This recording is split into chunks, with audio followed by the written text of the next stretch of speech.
whole town's batty about Cincinnati. What a team, what a team, what a team.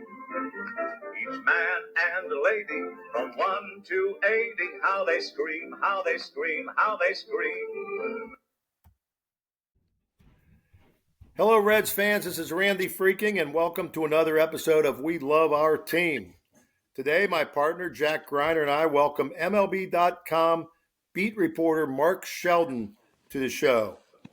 Mark has covered the Reds since 2006 after previously being based in Minneapolis as the beat reporter for the Twins from 01 to 05.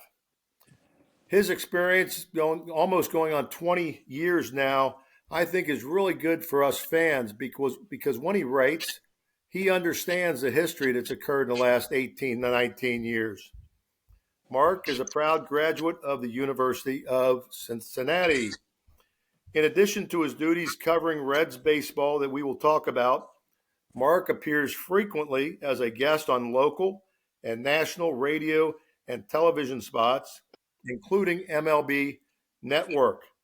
He has developed and promoted his social media exposure to include 2,000 Instagram followers, more than 6,000 Facebook page likes, in addition to a twice-weekly newsletter. You can also follow him on Blue Sky, and his handle is M. Sheldon. Mark's posts also appear on Muckrack. Hey, Mark Sheldon, welcome to We Love Our Team. How you doing? It's good to be here. Thank you very much for inviting me to be a guest. All right. Okay, folks. Well, it's great to meet you, Mark. You and I have not met previously, but I'm a big fan. Thank you. So Randy mentioned you attended the University of Cincinnati. Are you a native Cincinnatian? I am not a native, but I have a long lineage to Cincinnati. I grew up in a town called Pine Bush, New York, which is about 65, 70 miles northwest of New York City, up near the Hudson Valley region. And as it happened, my grandfather was a longtime superintendent of Loveland High School, or of Loveland Schools, excuse me. And I made frequent trips to Cincinnati throughout my childhood. My very first baseball game was a Yankees game, but my second one was a Reds game. And so I kind of just always sort of had a link to Cincinnati. And then when I was looking at colleges, I did take a look at UC. I wasn't planning on going there, but I ended up liking UC the best, and I'm really glad I made that decision. I had a wonderful time going to school there. That's great. Were you close to Cooperstown growing up? I mean, I'm just trying to think. No, I wish. Okay. I was about 2-3 hours south of Cooperstown, but I went there a few times as a kid. That's awesome. How about, did you play baseball as a kid, Mark? I played a lot when I was younger. I certainly played in the little leagues and things like that. I played first base and outfield. I always wanted to pitch, but they wouldn't let me for some reason. They just never thought I could pitch, but I thought I could. And my baseball career came to a premature end when I was cut from the freshman team. And I think that's when I realized that it wasn't going to happen for me. And I was already running cross country and track anyway, so I continued on in cross country and track and did just fine there doing that stuff. Were you a lefty? Were you a left-hander? Is that why they put you? I am lefty. Yes. One of the hidden things about our Reds beat is all of the traveling beat writers for the last 20 years have all been left-handed. Whether it was me, Trent, John Fay, Zach Buchanan, Bobby Nightingale. All of us have been left-handed. Even Marty Brenneman is left-handed. So it's funny that we've always had a lot of lefties on this beat. Don't they say that lefties It just reminds me. It reminds me a little bit crazy, Johnny, right? Left-handers. Yeah, we are a little nutty. And government major at the University of Cincinnati. Yeah. So I'm wondering how you weaved into journalism somehow from that. Long story short. I always liked the idea of being a journalist and writing, but I had a guy come to my middle school when I was a young kid, and basically he worked for the local small newspaper in town, and he basically told us there was no way to make a living as a writer, and he kind of squashed my dreams a little bit. I think I was a little deflated when I heard that, and I always liked politics, and I had this idea of being a lawyer, and I kind of stayed on that track. But I did take journalism classes at UC. There wasn't a major for journalism at the time, and I took the classes, and I enjoyed them immensely. And I saw an opportunity to go be an intern at WLWT Channel 5, and I started going there more even when I didn't need to be there. I was there all the time. I loved it. I got not one internship but two there. Did the winter quarter, then the spring quarter of my senior year. And my mother kind of pointed out that I spent more time at Channel 5 than I ever did in any law library. And I think that I found my passion was more into journalism than anything in political science or government or lawyering. And once I was at Channel 5, I was kind of hooked, and I was able to kind of start a new career path that I wasn't expecting. And I'm really glad I did. I thought I was going to be in TV, and I did make a change later on into writing, but I think that, journalism and then sports journalism really did catch my attention. I think that's great. When I was in high school, I wanted to be a sports journalist. Applied at Northwestern, actually, and somehow I don't know if we couldn't afford it or I didn't get in or what the problem was, but it just killed me. I wanted to be a sports writer so much. And then I went to college and, just kind of fell into poli-sci and, took the LSAT and became a lawyer. But a good chunk of me still wishes that I could have been a sports writer. I think it would have been a lot of fun. I think you've probably had more fun during your career than Jack and I being lawyers. I don't know. We like being lawyers, but I think sports writing and hanging around sports sounds a lot better. Well, that's why we're doing the podcast. That's why we're doing the podcast. That's right. We think we're journalists now, Jack. So, Mark, I'm just curious, who was at WLW back then when you were interning? Talent-wise, the on-air people, it was the anchors were Norma Rashid. At the time, Jim Watkins, Jerry Springer had just left. I hadn't worked with him. After my internship was over, I moved on to Channel 12 as of my first job was at Channel 12, where I got paid. And then eventually I ended up back at Channel 5 as an employee from 95 to 97. I was on the assignment desk at Channel 5, and it was Norma Rashid, Charlie Lukin, George Vogel, David Frazier was the weather. John London is still there, and he was there then, and Betsy Ross, and just a whole crew of people. And I had the time of my life. I lived downtown then. I could walk to work when they were on 9th and Elm, and it was downtown was not happening yet, but it was kind of starting to come up a little bit, and I enjoyed that time immensely in my life. It was a lot of fun. I worked really hard. I had a lot of burnout sometimes, but it was, at the end of the day, it was really worth it. I was wondering if you crossed paths with George Vogel. I went to I went to the Society of Professional Journalists last year when he and lots of other sports guys were inducted, which was really cool. He gave a nice well-deserved honor. George and Rufus, his producer, Ron Millinor, actually had a hand in me getting into sports because there was somebody had left the department, and they needed someone to cover Bengals road games for them, where basically as a field producer, where I wouldn't be on the air, but I would help ask when George was doing his live shots at a Bengals Extra, they called it at the time when NBC still had football the first time. I would go in the locker room and do the interviews on tape for George, and then wrangle guests for him to come out of the locker room into the tunnel to do the live show, and then give them a gift card. So that was my job, and that's when I really got hooked. I got to go on the road for the first time for this job, and I got to go to like San Francisco and Houston and Jacksonville and Pittsburgh and Baltimore, and I just had the time of my life. So let's jump to your job as a beat reporter. I think we all open up the newspaper, I guess, or we open up the internet to read articles about the Reds and other sports, obviously. But exactly what does a beat reporter do when you cover a team like the Reds? Well, I'm very focused on only the Reds. I don't have other duties. I don't have to cover other sports, other teams. So basically everything that goes on with the Reds on the field, in the clubhouse, the front office is kind of my purview. I mostly stick to the baseball side. Sometimes I do drift into the community efforts or the away from the stadiums kind of stuff. But for the most part, if it involves the team, the roster, that's my job. And I come in and long days, but I talk to people before games, players. I write a pregame story usually. We watch the game in the press box, and then after the game, it's back downstairs to talk to the players, the manager, and then write a story for the whole, kind of for the game itself or for what the day was like.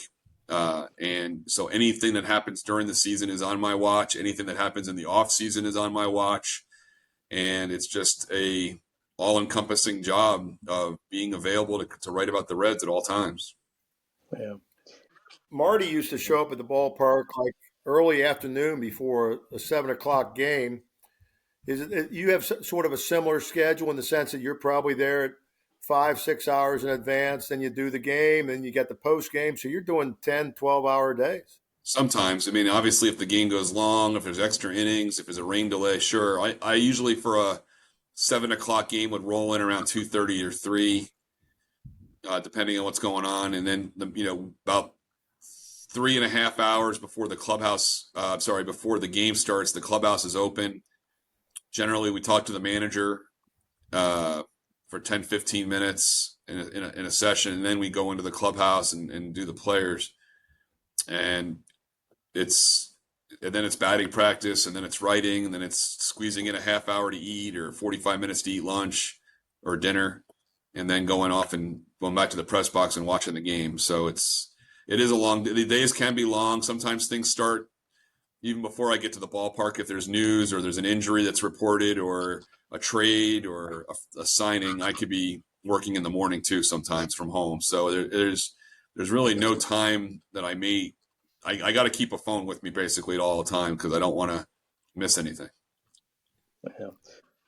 Do you do the same pregame meal as like the radio broadcasters and the TV guys up in the? Yeah, we all have. There's a spot in near the broadcast booth. They used to be between the press box and the broadcast booth, but our press box is now moved out to down the line. But we have a dining room, and then they have a different entree every night. Sometimes 2 choices. And yeah, it varies. There's a lot of different occasional options. It's not ballpark food per se. It's like a cafeteria kind of thing. I think Jack was going to ask. He kind of froze, or we've lost connection with him. But over the years, you started in 2001 with the Twins. How has the job of a beat writer changed, or has it with obviously with social media to an extent? But how has that affected your job as a beat writer? It's changed immensely. When I first started, I sound dated, but we still had dial-up connections a lot of times. Not every ballpark was wired with either Wi-Fi or a hard line of any kind to have faster internet. Certainly, social media came in the late first decade of the 2000s, and suddenly your job became more 24 hours. Even though I was always on call and always ready for news, it just the fire hose of information that was coming, it became almost nonstop. And that's the thing that's different is now people can break stories instead of writing a story and having a scoop that can last, hours to a day. Now scoops can last 15 seconds and you get something and then you're all excited to post it and you're hustling. And then you look up and you saw that maybe John Heyman or Ken Rosenthal had already posted it, or they posted it, and then you have to follow them and chase it down. So there's always something to worry about. There's always something to follow. And then now, of course, with teams having their own social media, there's even more stuff that comes out because players have their own accounts, teams have their own accounts, and things they do away from the field become part of the news cycle. And you're writing about that stuff too. There's always sort of a continuous flow of news now because of social media. And how about your relationship with the players and maybe the Reds officials? How much of your job is to kind of develop those relationships so you get some scoops from time to time? Well, it's kind of one of those things. I don't necessarily say I want to be in a relationship working with you so I can get scoops, but it certainly helps me develop, yes, if there's something that goes on, I can actually ask questions. It's not so much about the scoops. It's about doing the job the right way and having the most information. It's not trying to always beat the other colleagues, with breaking news, but it always helps to have the more people you can talk to, that you could go to when there's an event, a development, a story, anything, to know that I could pick up a phone and reach the president of baseball operations, the general manager, the players, it all, or just to go up to them in person. And, maybe it was a tough game and maybe they don't feel like talking to somebody they don't know as well. And they may want to, maybe they'll answer my questions and things like that. It always helps to have a relationship with people, because you don't want to be interviewing them about the worst game of their life and having never met them. It's kind of it's a little easier to talk to somebody that you know a little bit, both for the good and the bad. Yeah, we've had some other writers and broadcasters on, and occasionally they've told us about some pushback they got from players or officials from something they wrote. Anything in your memory where you got some pushback that would be something our listeners would enjoy hearing? I'll be honest with you. I can't remember anything too specific, but I have been called into the manager's office, or I've been called taken aside by a coach, taken aside by a player to kind of say, you weren't right about this, or this is what was going on that you may have missed, or why did you write that? Certainly, Brandon Phillips was one of the players. I think over the years he had a kind of a spotty relationship with a lot of media people, and I was no different. There was some stretches where he wouldn't speak to me for various reasons, with what he didn't like or how he didn't like what he saw in stories and things like that. Most of my relationships with the players has always been respectful and pretty good. I can't say everyone's been great, but I would say for the most part it's been pretty good. But I've never gotten pushback from like higher up saying I couldn't write something, but I have gotten pushback like any other writer. Hey, you didn't do a good job there, or you didn't write this right, and if I got it wrong, I will apologize and I'll work to correct it. But I would say most times than not, it's just a difference of opinion. Now, did you go directly to the major leagues in covering baseball? I mean, you didn't toil in the minor leagues any place in Topeka, Kansas, or even Indianapolis, Indiana? One of the funny things is that I've never actually been to a minor league baseball game in my life. I've never, I mean, I've been to some of the minor league stadiums. Like I've been to Louisville for a Reds Caravan event, but I've never actually been to Louisville during a game. I've never been to the Dayton Dragons games. I've seen the stadium, but I've never been there while they're playing. And it's a goal of mine at some point to go. But my trajectory into this is very different than maybe other people. I don't know if I could have done this now as opposed to 25 years ago, but I was working at, after I left Channel 5 the second time, I went to ESPN for a couple of years and worked in their behind the scenes area on the assignment desk. And I didn't really enjoy it very much. And that's when I made my pivot out of television. And I went back to Cincinnati, and I wasn't really sure what I was going to end up doing, but there was a website opening at Channel 5 again. But it wasn't run by Channel 5. It was run by a company out of Minnesota called Internet Broadcasting Systems. And I worked there for a while, for almost 2 years, and on the sports stuff. And one of the bosses up there ended up going to the Twins to be the COO. His name was Kevin Couture. And when I saw he was at the Twins, I asked him if there was any need for their website. And he said, well, the Twins don't run their website anymore. None of the teams do. It's now being taken over by a new startup called MLB.com, and MLB.com's in charge of everything. You'd have to talk to them, but he did write a recommendation for me. And that's how I got my foot in the door and got an interview. And I interviewed with MLB.com, and that's how I got the job in Minneapolis. I mean, isn't it amazing how things like that happen in life? I mean, you just never know. Sometimes you get lucky and an opening occurs like that. That's so you jump straight from that job right into the major leagues for the Twins. Yeah, that was 100% right place, right time, just networking and just being kind of creating a little bit of my own luck, but also being lucky too. And the first year we all had 2 writers in every market, and then the second year we shortened it to 1, and I was lucky to survive that change. And I stayed in Minneapolis for 5 years. And when the opportunity came to come back to Cincinnati, I took that. I loved it up there. I loved covering the Twins. They were fun. They won 3 division titles in a row. It was a great setup. The Metrodome wasn't a great ballpark, but it was an easy place to work, and I enjoyed it a lot. And I created some very good friendships up there. But when the time came to come to Cincinnati, I was happy to cover the Reds. Yeah, I can imagine. I mean, the Metrodome, maybe obviously by the name, indoors, so you don't have to battle the weather at all.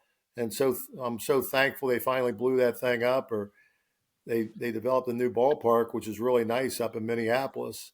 It is nice. It's a nice place. Metrodome was special just because it was so unique, and nobody really, the visiting teams really didn't know how to handle some of the nuances, whether it was the playing surface or the wall with the baggie, or the way, some one team, the Tigers, used to accuse the Twins of manipulating the air conditioning, so the air would be flowing outward when they were hitting and inward when the Tigers were hitting, and things like that. And it was just unique. The press box was in a great spot. It was really low. It was close to the field, and you felt like you were, especially when the place was hopping, you felt like you were really part of the action, like you were in there. You weren't as detached as you would be at other places. And the only negative is when it was 73 degrees and beautiful on a June day in Minneapolis, you had to go inside for 10 hours. It wasn't, you weren't able to enjoy the weather like they do now at Target Field, but you also didn't have any games that were delayed. So that was always good too.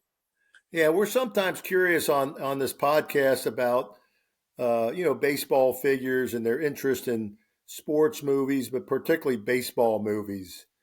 Do you have any favorites you like to watch, maybe more than once? Yeah, most of them. I mean, I watch The Natural. I love that movie. I love Major League, Field of Dreams, Bull Durham, Moneyball. Even though it's not necessarily all that accurate, there's something about Moneyball that I find tremendously rewatchable. Part of it was the games that the A's played the Twins during their streak and in the playoffs, I was there, so I kind of remember those, and I thought they did a nice job overall in the movie with just depicting that era. I like some of the older, even some older movies like Pride of the Yankees, Bang the Drum Slowly, I think it's called. There's a few of them that I really have liked over the years, but I will stop and watch a baseball movie. Of course, the Bad News Bears too. Yeah, that's a classic. So I'll do what my wife often does, and she'll say something like, if there's only one song or one artist you can listen to the rest of your life, who is that? So which movie would you take out? If you had when you're in a nursing home and they say, hey, Mark, we got one baseball movie you can watch for the rest of your life. What movie is that going to be? Probably The Natural, even though I know it's kind of a grossly fictionalized version of what baseball is. It's sort of a Pollyanna baseball story, and it certainly doesn't end like the book did. But I really love The Natural. I've always enjoyed the acting in that movie. I love Robert Redford and Robert Duvall and Glenn Close and certainly Wilford Brimley. It's just a beautifully shot movie. It just looks good. So I would say that, but I would say movies closer to like Bull Durham probably gets the aspects of what the less glamorous aspects of baseball, probably gets that down a little bit better. Mm-hmm. I just finished a book called The Soul of Baseball by Joe Posnanski. I can never pronounce his name. How about books? Do you enjoy reading books about baseball? Less so. I do read some occasionally if I get a hold of one. Certainly The Boys of Summer comes to mind. There was I think an author's name was Mark Frost. He wrote a book about Game 6 of the 75 World Series. It was very good. Tremendous book. I read The Arm by Jeff Passan, another good book. I don't read as many. I like to read more to escape, so I try to read non-baseball books more often than not. But every now and again, if a good book comes across my way or someone sends me one, I will try to read it. But I generally do more movie watching when it comes to the baseball movies. Yeah. You do a lot of traveling. I mean, you're always traveling with the team, right? I don't travel with the team. I travel on my own, but to where they are, yes. Yeah. How about, are there other colleagues in the business, either writers or I guess broadcasters, that you particularly admire or try to emulate in any kind of way? I wouldn't say emulate, but well, certainly when it comes to the broadcasters, Marty.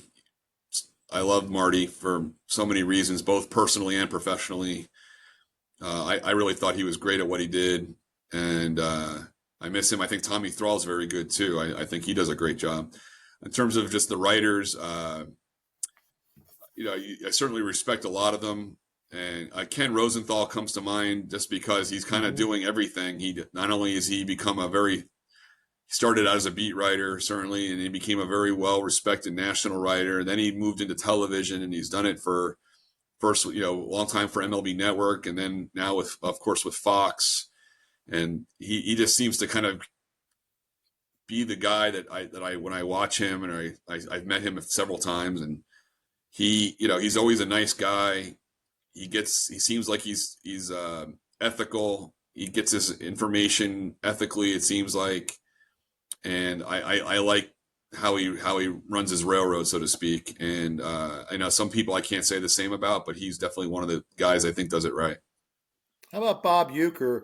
He passed away recently. Ever have any interactions with Bob? Or no, I'm kicking myself. I should have asked Marty at some point to help, to introduce me, and I would have loved to have done that. I'm kind of, again, I'm kicking myself a little bit just because I'm always a little weary of bothering people like that I like or I've admired for a long time. There's a couple players from my youth that I've come across professionally that I don't want to tell them that they meant something to me when I was younger. I don't want to introduce myself, and I probably should knock that crap off and just say hello. But I've had the opportunities over the years to see people that I enjoyed watching over the years, and I wished some of them I wish I talked to more, like Tom Seaver. I never told him what I thought. I never met him really. I just said hi to him once, and now he passed away. And Uecker is another one. So I'm going to try to do a better job of saying hello to the people that I think are highly of, I guess. Yeah, I've heard people say that when Pete Rose was playing for the Reds, sports writers loved talking to him because he was a good quote. He could always tell you something that you could put in the newspaper. Are there any current Reds that are kind of go-to guys, like you really want to get a good quote? And you got 25, 26 guys to choose from. Are there one or more that are more likely to give you a good quote? Yeah, I mean, traditionally over the years, I would say the two best on the Reds that I've dealt with are Bronson Arroyo and Joey Votto. Both were the most interesting. They both, for different reasons. Bronson just didn't care what he said. He wasn't guarded and worried about what he said, how it would play, but he also talked very well about the big picture of what's going on. He didn't just talk about a game. He could distill what it means in the grand scheme of things, whether it's the playoff race or the rules or anything like that. And Joey Votto just never wasted a word. He was always pretty thoughtful, and I thought that was interesting. Among the current group, there's a lot of good guys to talk to, whether it's Brent Suter's probably one of the best. Mm-hmm. Jonathan Indy, who just left, was really good. Trying to get to know some of the younger guys, like Matt McClain now this is his third season. He's really starting to develop his voice a little bit, and he seems a little bit more talkative this year than he was maybe when he first got in the league. Andrew Abbott's very good. Nick Martinez is great. There's just a lot of guys that are easy to talk to in the clubhouse. There's only a couple that maybe aren't very comfortable. It's a weird thing, you're not used to having what you say put out in the world, and it's not always. Some guys handle it better than others, and it's always an interesting thing for them to watch a young player kind of start off a little quiet and guarded, and watch him kind of blossom into a more talkative person about the team. Yeah, how about Tyler Stevenson? He seemed to have such not really a breakout season last year, but it was a good, solid season. And he's a catcher, and you wonder about his leadership qualities on the team. But is he a good quote? He seems like a quiet guy to me. He is quiet, but he's one of those examples of where he started and where he is now are vastly different. He was definitely less comfortable talking about pitchers and the situations, and now you can come to him for more of that stuff than before. And he's definitely made improvements. He's been always kind of known as an offensive first catcher, and the catching and the defense and the play calling, the game calling were maybe more secondary in some ways, but he's really taken it extra serious, and he really did improve behind the plate this last year. And I think he's definitely becoming one of those leaders. He's one of the most tenured players on the team now, if not the most tenured, actually. Okay. Let's do a little, I think it's time for word association. Right? How about that? That's our signal. Hey, you can say whatever you want. Some of our guests say, hey, can I just say one word when we say word association? I'll just give you some topics and you go with it. You mentioned it briefly before. You said you went down to Louisville on the Reds caravan. So that was one of the things I was going to say in word association, the Reds winter caravan. It's just enjoyable. It's for the fans. I think it's cool to go out in the world and talk to fans. It's more for the players and the management. But every now and again, a nice person will come along and be very cool with me. And I do enjoy seeing people outside of Cincinnati that follow the team. Yeah, the audience member can sort of pretend they're a beat writer, right? There's a question and answer session with the players and the officials. Yeah. Although they just get one question, I guess, maybe a follow-up. No, exactly. How about favorite ballpark to work in as a beat writer other than GABP? There's a few. I would say the favorite one might be San Francisco, Oracle Park. I haven't been there in a while, but that's a great stadium to watch a baseball game, and they have a good press box too. Okay. How about a favorite city, other than the ballpark, to clown around in the city, or if you ever have any time to goof off, what's the favorite city you'd like to go to that's also a baseball town? This might surprise people, but I'm a big fan of Milwaukee. I love that city. It's very similar to Cincinnati, and the people are very nice. It's a very neighborhood-driven city. When I was training for a marathon, I got to run all over that city, and I really enjoyed that. And I enjoy the food there and the people. So I would say Milwaukee is one of my favorite cities. I don't know if it's my absolute favorite. I have a few others that are tied with it, whether it's Denver, San Francisco, Seattle. There's a lot of good cities in the beat that I get to see, but I'm a big fan of Milwaukee. Yeah, I made my first visit to Milwaukee last year with a few of my buddies from the West Side, and I was really impressed. I mean, the ballparks outside the urban area, sort of like if it was in Kings Island here. Yeah. But that whole river that goes through downtown Milwaukee, and there's bars and restaurants on either side. I thought that was a very cool vibe. Yeah, it is. I wish the ballpark was downtown. That's the one miss. But then again, that's the only ballpark that in Kansas City where you tailgate and you have an open parking lot and people tailgate there. So I think that's interesting. Yeah. How about the colleague you work with that you most admire? And we won't tell the others.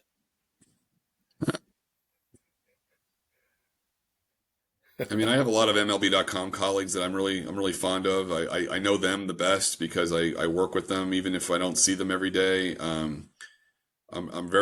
admire my teammate in Milwaukee quite a lot, Adam McCalvey. We have another writer in Atlanta, Mark Bowman. All the three of us are the longest tenured beat writers at MLB.com, quite coincidentally.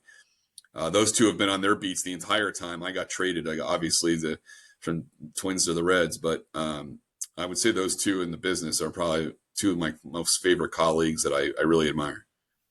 Okay, last but not least, the baseball rule changes that have occurred in the last few years. Huge fan of the pitch clock. I think that's done wonders for the game. I think it was getting rough watching a reliever take 35 to 40 seconds between every pitch, batters stepping out of the box. Games were coming too long, 3.5 to 4 hours a lot of times during the day, during the season, and numerous pitching changes. I think that the pitch clock's the rule change that I like the most. I do like the way they've opened the game up so there's more base running and moving. I think that's also adding more offense. I think it was getting tough having just basically strikeouts, walks, and home runs, the so-called 3 true outcomes. I think it's nice to see the game opened up a little bit, a lot more running and things like that. Okay. Hey, Mark, this has been great. I admire your work. Thank you. I was really happy that I got to meet you in person. I think it was in, I want to say Lawrenceburg on the Reds Caravan. So that was kind of nice to meet you then. And we got acquainted, and I was able to invite you on to this podcast. And I think our listeners and viewers will really enjoy this. And thank you for taking the time out today. Thank you, and thank Jack. I'm sorry he had technical troubles and had to hop off, but yeah, let him know thank you as well. Yeah, I don't know what happened to Jack. The Wi-Fi, I guess anywhere you are, sometimes the Wi-Fi just acts up. So you got to keep your fingers crossed sometime. Well, hey, thank you very much, Mark. All right. All right, folks. That's it. Another edition of We Love Our Team. Mark Sheldon. Give it up for Mark Sheldon. Come on, folks. Come on.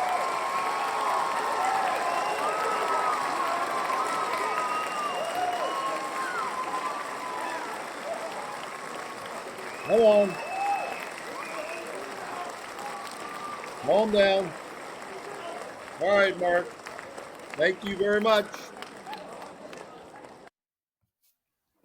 The whole town's batting about Cincinnati. What a team, what a team, what a team. Each man and lady from 1 to 80, how they scream, how they scream, how they scream.